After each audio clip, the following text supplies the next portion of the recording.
Behind every question asked, every problem solved, and every lesson learned, you'll find a teacher driven by the belief that every student can succeed, driven by the goal that every student will succeed.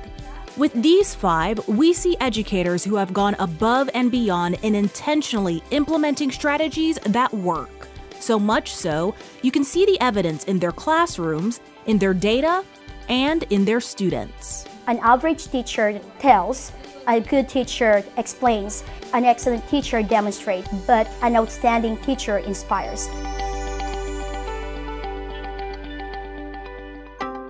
Inspire. It means to move, to motivate, to fill someone with the confidence and desire to do something. In inspiring our next generation of learners, these teachers will tell you it's not enough that their students simply retain information. They want students so well versed they can teach the material themselves, and that's exactly what they're doing. Turn and talk with each other.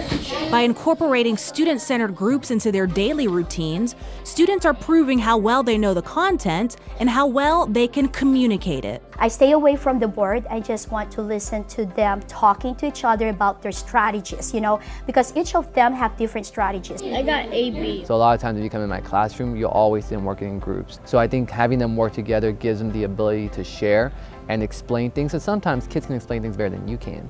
And the way I might be saying it may not be helpful to this student, but the way this other student says it might actually help the student. How some of these teachers are grouping their students goes hand in hand with another strategy: the use of data. What do you do at the houses? And for some, that can be as strategic as where their students are sitting. My student groupings, those are all based on data.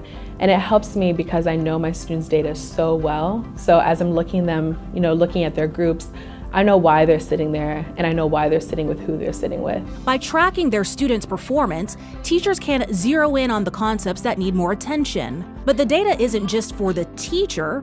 At -3. It's a tangible way for students to set goals and take ownership of their progress. Their data is a reflection of their learning. They need to know where their expectations are lying. So if I'm here and the expectation is here, then I need to move up more in my understanding.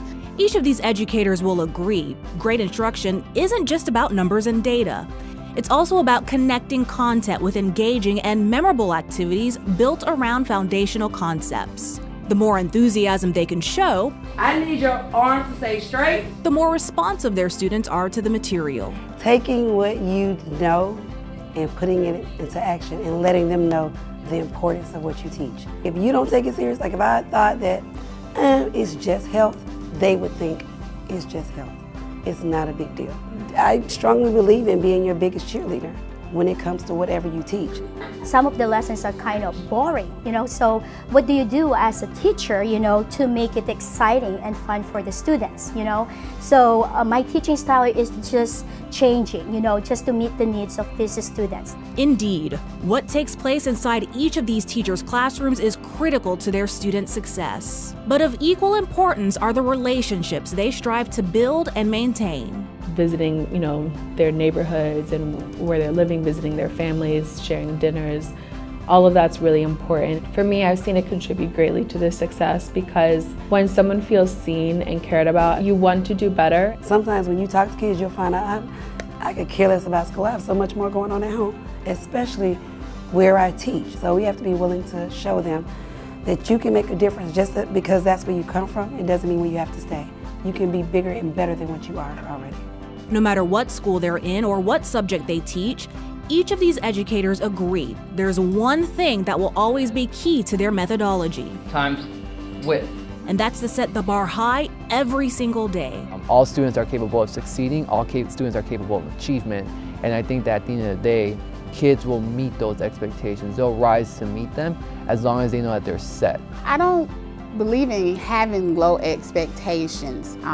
I think it's an insult to the person that you're expecting things from. For me to have high expectations for you is to say that I believe that you can do more. It's with these high expectations these 5 joined the dedicated 8,000 educators across Team Duval in their daily pursuit to inspire students to go beyond what they think is possible and to inspire students to succeed.